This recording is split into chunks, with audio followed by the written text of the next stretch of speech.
बाप का नाम क्या है? तो वो खट से बोलेंगे आदिवासी आदमी, बुद्ध के बाप का नाम अम्बेडकर है। क्योंकि हमारे जीवन में अम्बेडकर नाम की चीज नहीं होती तो बुद्ध तक पहुंच नहीं सकते हम। हमारा बहुत होना बड़ी बात नहीं है, अम्बेडकरवादी होना बड़ी बात है। अरे बुद्ध को तो सब लोग जानते हैं, साक्यगण का आदमी था, राजघराने का आदमी था, इसलिए ब्राह्मण लोग भी बुद्धिज्म ले लिए। अम्बेडकरिज्म लेना अभी समझ में आएगा, क्योंकि अम्बेडकरिज्म इसलिए नहीं लेते क्योंकि बाबा साहब की जात आड़ में आ जाती है। इसमें सबसे ज्यादा अपने पढ़े लिखे लोग भी शामिल हैं। पढ़ा लिखा आदमी समाज का गद्दार आदमी है, सरदार ही गद्दार है। जिसने 5 साल के लिए हमारा आरक्षण लिया, ऐसे विधायक को बोलने के बजाय जिसने जिंदगी भर के लिए हमारा आरक्षण लिया उसको पहले बोलो। तो जितना विधायक जवाबदार नहीं है उतना समाज का कर्मचारी, अधिकारी, शिक्षक, विद्यार्थी ये जवाबदार है। अब लोग सोचते हैं पूरे 70 साल का आप सिनेरियो देखो, दलित, आदिवासी और ओबीसी के रिजर्वेशन का, पॉलिटिकल रिजर्वेशन का फायदा कांग्रेस ने उठाया, बीजेपी ने उठाया है। आरक्षण का फायदा इनको मिला है, पार्टियों को मिला है, समाज को नहीं मिला। हम पार्टी में भी रहते हैं तो समाज को भूल के रहते हैं। ये जो मीटिंग है, ये जो सभा आप लोगों ने इंपॉर्टेंट सभा रखी है, इतने ही काफी है पूरे बैतूल को निपटाने के लिए।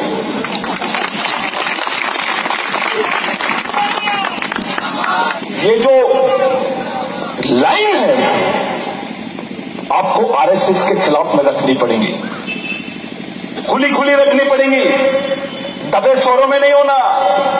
दबे शोरों में करना रहता तो बाबा साहब खुलेआम नहीं आता, बिरसा मुंडा खुलेआम नहीं आता, टंटा भील खुलेआम नहीं आता। उसने अपने आप को, अपनी जात को, अपने समाज को और अपनी मांग को और अपनी विचारों को कभी छुपाया नहीं। ये तो लेडीज छुपाती है, ये गुण सही नहीं है। अब परिस्थिति हमारे सामने यह है कि हमारे आने वाली जनरेशन को किस तरफ लेके जाना है। आज बाबा साहब साथ में नहीं है, बिरसा मुंडा साथ में नहीं है, और केवल हम अपने लोगों के बीच में सिर्फ बरगलाते रहेंगे तो काम नहीं जमेगा। पहले तो ब्रेन खड़ा करो, ये कारखाना खड़ा करो। आपके पास में मिशन नहीं है, कुछ नहीं कर सकते आप। पहली के 50 संगठन है, मैं राष्ट्रीय अध्यक्ष, में वो अध्यक्ष, वो अध्यक्ष, अध्यक्ष अपने घर में रख ले, अचार दाल, इसका कोई वैल्यू नहीं है। ब्रेन है, विचारधारा है तो मिशन खड़ा हो जाएगा। विचारधारा नहीं है तो खत्म हो जाओगे आप। अपने बच्चों को जिंदा रखना चाहते हो, अपने आने वाली जनरेशन को जिंदा रखना चाहते हो, तो आपके पास में प्लानिंग होने की जरूरत है। अरे जो खाना उगा रहा है, देखो कितनी खतरनाक बात है यार, जो उगा रहा है, उत्पादन कर रहा है, जो अनाज उगाता है, वो भूखा मर रहा है। ये दोनों बातें देखो कितनी खतरनाक है। किसान भूखा मरता कैसे है यार, वो तो खाना उगाता है, उसको खाना क्यों नहीं मिल रहा है? क्योंकि मार्केट इकोनॉमी आ गई है, इसको बोलते बाजारवाद। ये जो बाजारवाद है, इसमें सबसे ज्यादा ब्राह्मण बनियों को फायदा है, पूंजीपतियों का फायदा है। भैया सच बोलने के लिए आचार संहिता की जरूरत नहीं है। Fundamental rights are more important than your constitutional provisions in elections. तुम्हारे मूलभूत अधिकार किसी भी अधिकार से बड़े हैं। आचार संहिता प्रधानमंत्री के लिए है, आपके लिए नहीं है, और हमारे लिए तो है ही नहीं, क्योंकि हम मालिक हैं। ये मैटर होना ही नहीं। देखिए मैं क्या बोल रहा था,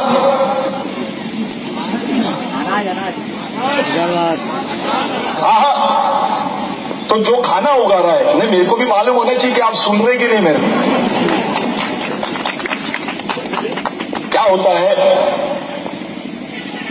एक बार हमारी जैसी माँ बहनें बैठी है, मेरी माताएं बैठी है, ऐसे लोग बेचारे बहुत परेशान रहते हैं। बैतूल की लड़की की शादी मुंबई के लड़के से हो जाती है, गोला डोंगरी की लड़की की शादी मुंबई के लड़के से हो जाती है, और जो मुंबई का लड़का रहता वो इतना मॉडर्न रहता है और इतना अजीब गरीब रहता है कि वो लड़की को रोज रोज बोलता है, कौन है ये, परदान है, ये कोरकू है, ये भील है, ये महार है, ये चमार है, ये तेली है, ये कुंडवी है। ये जातिवाद समझा रहे हमको, लेकिन ये हमारे लोग हैं, ये बात किसी ने नहीं समझाया।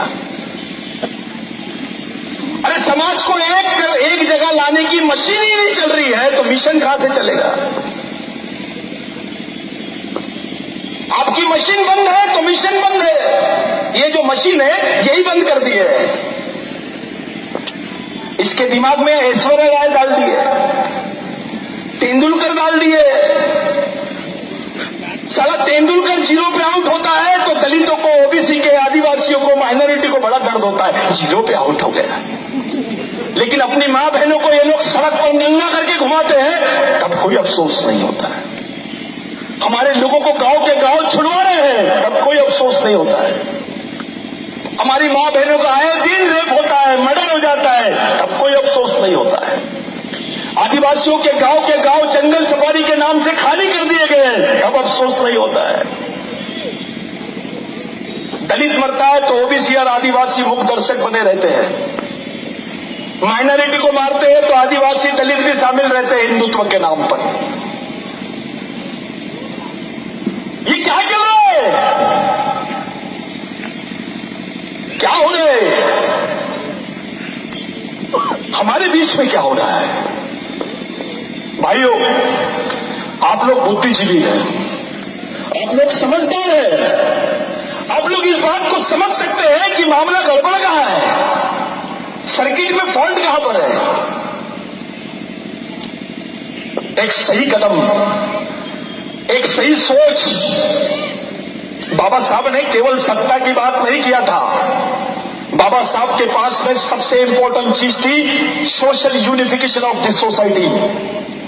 लंदन में बाबा साहब ने रेशियल डिस्क्रिमिनेशन पे जो भाषण दिया उसका एडवर्स आप लोग पढ़ लीजिए, आपको पता चलेगा कि बाबा साहब चाहता क्या था। महात्मा फुले, इनकी मराठी में एक ग्रंथ है स्लेवरी करके, उनका बुक है, आप उसको पढ़िए, आपको समझ जाएगा महात्मा फुले चाहते क्या थे। बिरसा मुंडा क्या चाहते थे। बिरसा मुंडा ने क्रिश्चियन धर्म लिया, छोड़ दिया, वैष्णवी धर्म लिया, छोड़ दिया, और बोला गुलामों का कोई धर्म नहीं होता है, गुलामों का एक ही धर्म होता है, केवल संघर्ष, संघर्ष और संघर्ष। बिरसा मुंडा के सोच में लड़ाई के अलावा कोई दूसरा रास्ता नहीं था। जिस दिन आपकी बॉडी संघर्ष करना बंद कर देंगी, आप डेड हो गए।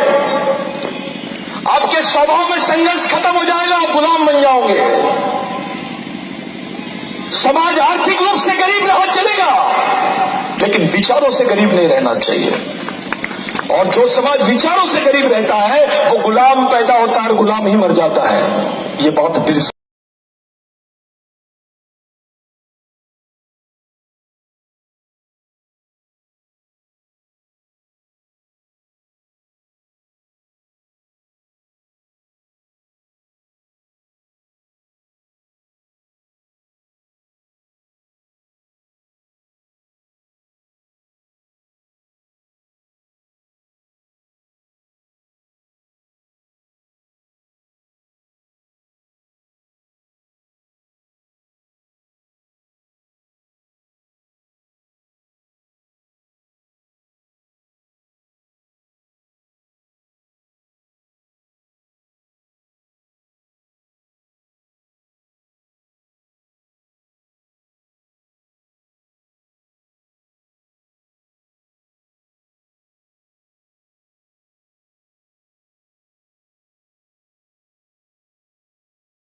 ये बात बिरसा मुंडा ने बोला था,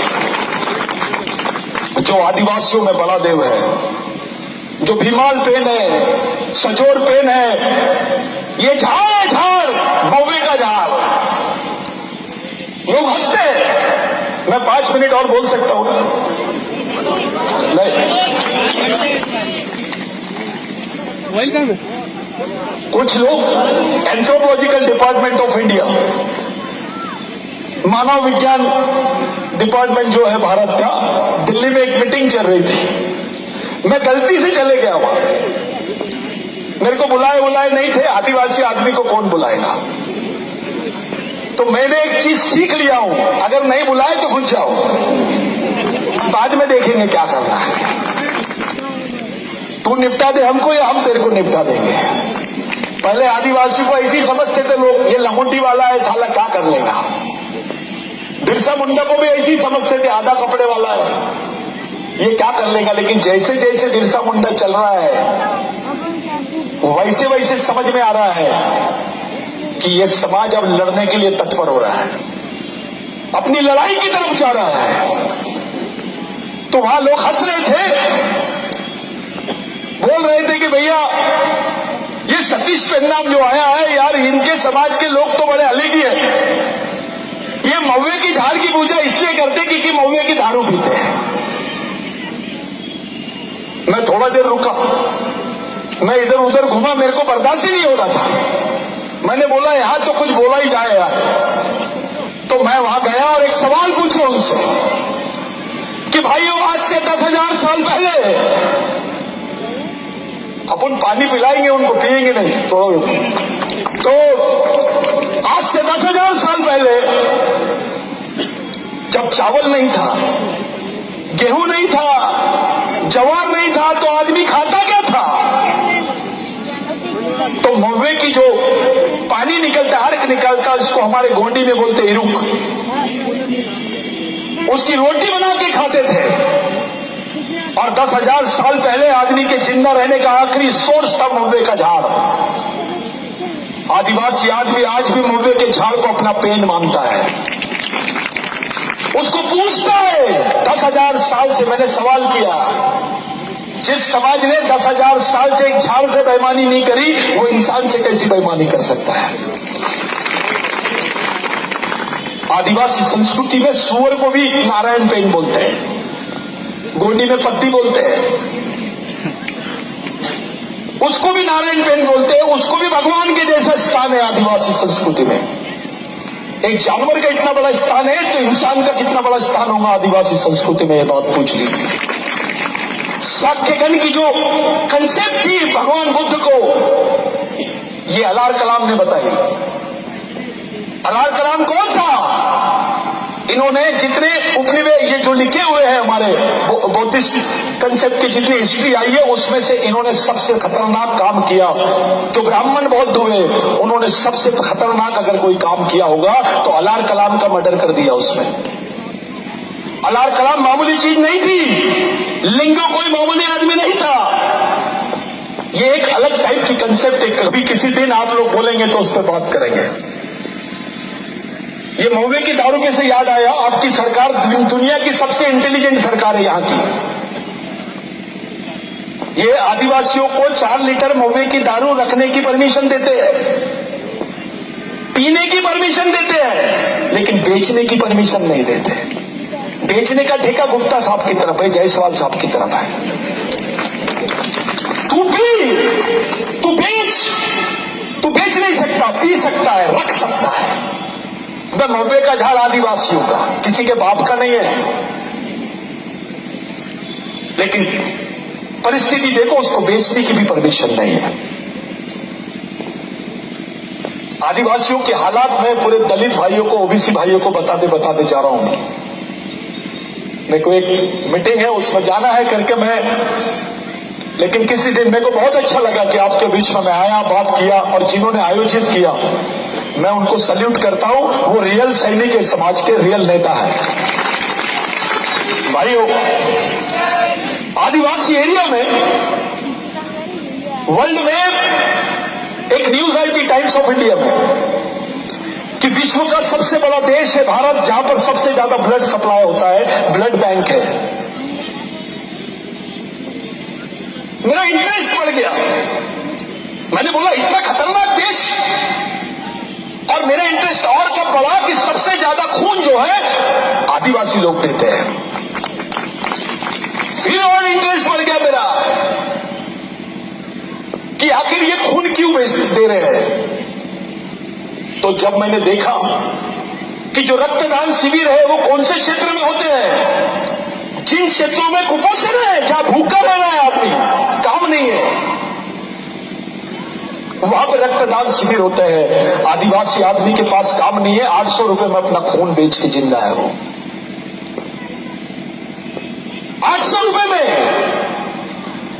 अपना खून बेचने के लिए मजबूर हो गया है। चुपके चुपके जाता है, हर महीने में 2 बार खून बेचता है, और वो 800 रुपए लेके आता है। बीपीएल का अनाज अपने बच्चों के लिए लाता है और उसको खाना खिला रहा है, क्योंकि काम ही नहीं है उसके पास। फिर दूसरी तरफ एक रैकेट चल रहा है आदिवासियों की किडनी का। गांव गांव में आदिवासी आदमी अब किडनी बेचने लग गया है, रीढ़ की हड्डी बेचने लग गया, अपनी आंखें बेचने लग गया है। ये एक बात का संकेत है कि अब आदिवासियों को सब्स्टिट्यूट ह्यूमन बना दिए इन्होंने। सब्स्टिट्यूट ह्यूमन यानी है पर्यायी मानव। किसी को किडनी होना तो आदिवासी की ले ले, किसी को खून होना तो आदिवासी की ले ले, किसी को जमीन होना तो आदिवासी की ले ले, किसी को लड़की होना तो आदिवासी की ले ले। अब तो आदिवासी लड़कियों से शादी कर रहे हैं लोग, उसके नाम पर उसको सरपंच बनाते हैं, उसको विधायक बना देते हैं, उसका रिजर्वेशन करते हैं, उसको 10 साल 12 साल उसके नाम की जमीन ले लेते हैं। बाद में वो आदिवासी लड़की या तो कुएं में गिर के मरती है, या करंट से मरती है, या टीबी हो जाती है, या एक्सीडेंट होता है उसका। ये चल रहा है पूरे राज्य में। ये स्थिति है इस देश की। विश्व में कहीं नहीं है ऐसा परिस्थिति जो भारत में है। मध्य प्रदेश देश का वो राज्य है जहां सबसे ज्यादा आदिवासी रहते हैं, और यहां पे आदिवासियों की हालत ऐसी है, तो देश के आदिवासियों की हालत क्या होगी, थोड़ा सोचिए। सोच ही नहीं रहा है कोई। उल्टे सुटे इलेक्शन, मैं नेता, वो नेता, ये नेता, वो नेता। बे तेरे बाप का है क्या? समाज को बेचने का नहीं, समाज को बचाने की तैयारी करो। ओबीसी कैसे बचेगा इसकी तैयारी होनी चाहिए। और अभी दिमाग से निकाल दे, दलित भाई भी, एससी भाई भी निकाल दे कि इनको नौकरियां वोकरियां लग गई है, तो ये बहुत बधाई। आपके कपड़े बदले हैं, घर बदला है, आपकी पहचान नहीं बदली इस देश में। आपके कपड़े बदल गए हैं, घर बदला है, बैंक बैलेंस बदला है, पहचान नहीं बदली, क्योंकि हमारे बाप की पहचान नहीं बदली। गलत आंदोलन है, संविधान बचाओ, गलत। अम्बेडकरवाद बचाओ। ये बचेगा तो आम आदमी बचेगा। आपके पेट में रोटी रही नहीं रही चलेगा, लेकिन दिमाग में बाबा साहब का विचार रहेगा तो इस देश में जिंदा रह सकते हैं आप। ये लाइन पकड़ो, नहीं तो मैं 2000 दे रहा हूं चंदा, 5000 दे रहा हूं, इतवार के इतवार दिन मिलेंगे, बिल्कुल पढ़ेंगे, तू पैगंबर मैं खुदा, एक दूसरे का स्वागत कर देंगे। बहुत अच्छा संगठन है ये। जो समाज का हेडमैन है ये डैडमैन बन गया है, ये मरा हुआ आदमी है। बिरसा मुंडा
जाओगे आप?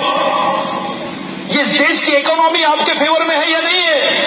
आप किस जगह पर खड़े हो? आपकी आगे आने वाली जनरेशन के लिए आप लोग क्या बनाओगे? इस दिशा में सोचना शुरू कर दो।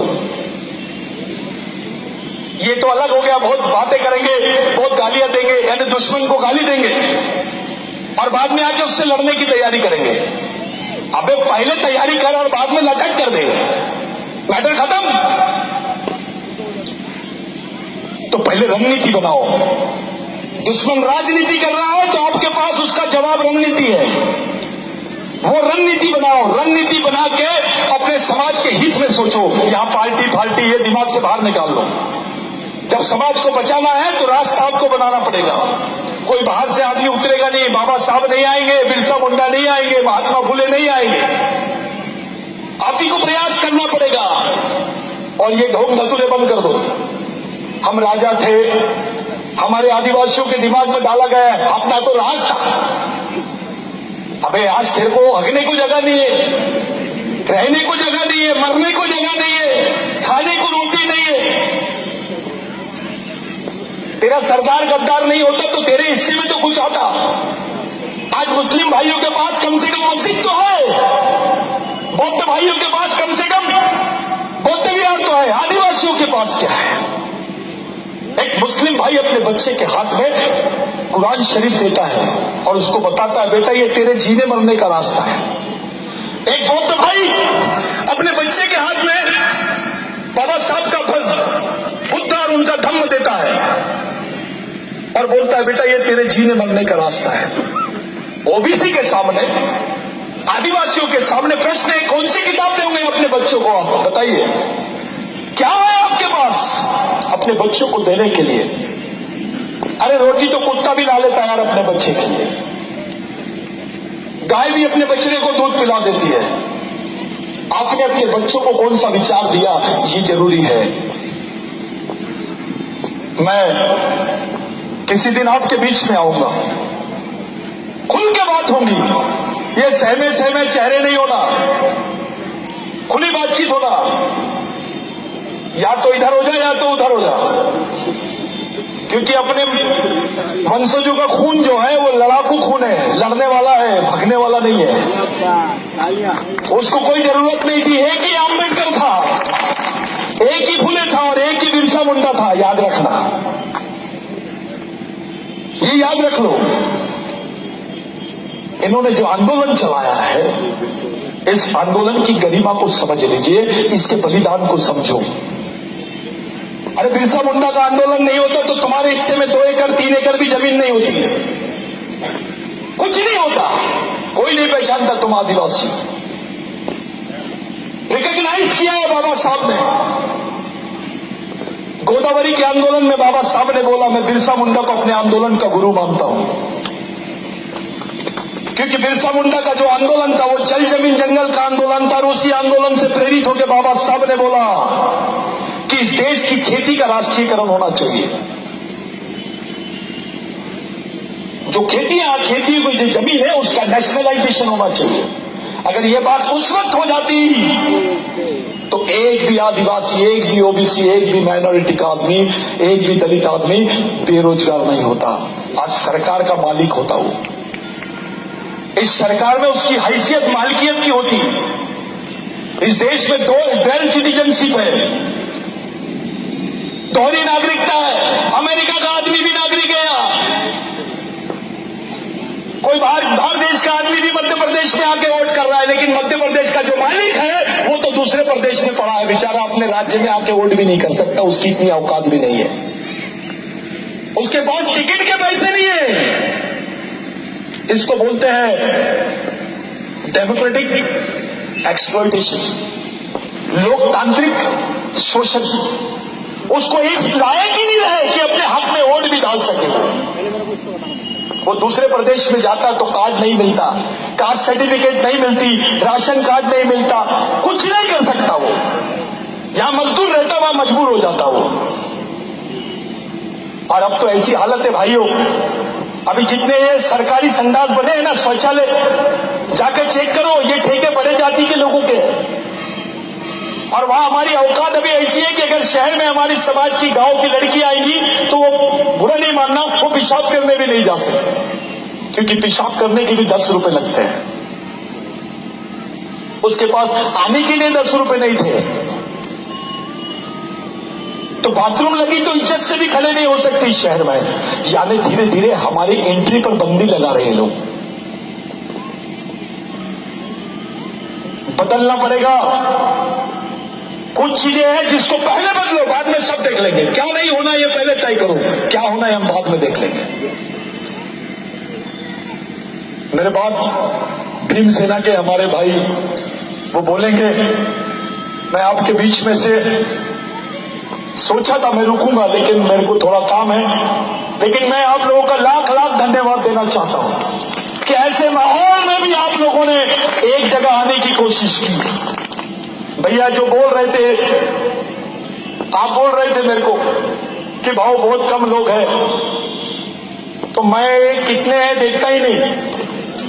एक गिनती वाला कार्यक्रम नहीं है अपने पास, ये कैसा है ये देखता हूं मैं। पब्लिक नहीं देखता भाई, मैं दिमाग देखता हूं। और मेरी लड़ाई तो ऐसी चली है, हम लोगों को तो बहुत सिक्के लगाए लोग, उससे कोई फर्क नहीं पड़ा।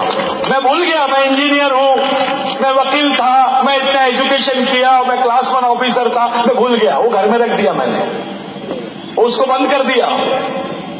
अब जो मेरे समाज का सम्मान रहेगा वही मेरा सम्मान है, मेरे से नहीं होगा। अबे मैं बाबा साहब की इतनी डिग्री तो नहीं ले सकता, काफी है, मेरे बाप ने बना लिया पूरी। और बाकी का तो लाइसेंस अपने पास है, बिरसा मुंडा ने दिया है, कभी भी रिन्यू हो सकता है, वो कभी भी निपटा सकते हैं वो, उसका कोई जरूरत नहीं है। इनको ऐसा लग रहा होगा, तामा मामा काका पापा, इनको लग रहा होगा ऐसा कि ये लोग सोए हैं, तो गलत फहमी में मत रहना। आदिवासी को सिर्फ 10 मिनट लगते हैं बिरसा मुंडा आंग में आने के लिए, उसके बाद पूरी निपट ही जाएगा सब कार्यक्रम। मैं आप लोगों का बहुत बहुत धन्यवाद देना चाहता हूं। आपने इस मीटिंग के माध्यम से एक मैसेज गांव गांव तक जाना चाहिए। ये आरक्षित क्षेत्र है, आपको तय करना है हमारे आरक्षण का फायदा हमारा दुश्मन उठाना चाहिए क्या, हमारे आरक्षण का फायदा हमारा दुश्मन उठा के हमारे ही आदमी को मारना चाहिए क्या, ये आपको तय करना पड़ेगा। ये सब लड़ने वाले लोग हैं। मैं इन लोगों के सामने एक सोशल अपील करता हूं कि एक्सटर्नल मूवमेंट तो चले, इंटरनल मूवमेंट भी होना। हाथी के खाने के कुछ और दिखाने के कुछ, ये दोनों बातें होना चाहिए। तो एक ऊपर की लाइन और एक अंदर की भी लाइन डाल दो। अपने आदमी को मालूम होना चाहिए ऊपर की बात क्या है रे भैया, और धीरे से पूछना चाहिए अंदर की क्या है। तो ये अंदर का मूवमेंट और बाहर का मूवमेंट, ये दोनों मूवमेंट चलेंगी, तब अपने समाज की आने वाली जनरेशन बचेगी। और अपने दिमाग से निकाल दो मैं फलाना पार्टी का हूं, मैं ये संगठन का हूं, मैं ये जाति का हूं, ये धर्म का हूं, ये घर में रख के आओ। क्योंकि हमारी संस्कृति थी पहले